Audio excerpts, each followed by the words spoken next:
বাংলাদেশ সরকারের পানি সম্পদ অধিদপ্তরের একটি নিয়োগ বিজ্ঞপ্তি প্রকাশ করেছে।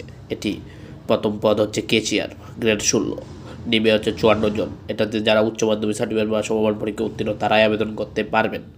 অফিস সহকারী কাম কম্পিউটার মুদ্রাক্ষরী, গ্রেড 16, পদসংখ্যা 461টি।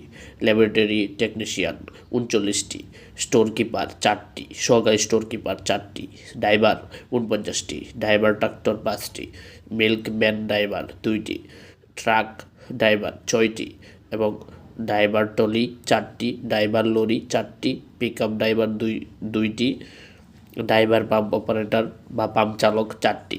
এটিতে হচ্ছে আপনারা আবেদন করতে পারবেন। যারা আবেদন করতে ইচ্ছুক তারা 11 ফেব্রুয়ারি থেকে তাদের নিজস্ব ওয়েবসাইটে গিয়ে আবেদন করবেন এবং এটা কিন্তু আপনাদের সোনালী ব্যাংকের অধীনে তাদেরকে টাকা জমা দিতে হবে। ট্রেজারি চালান নাম্বার দিয়ে সোনালী ব্যাংকের অধীনে 100 টাকা পেমেন্ট করে আবেদন সম্পূর্ণ করবেন অনলাইনের মাধ্যমে।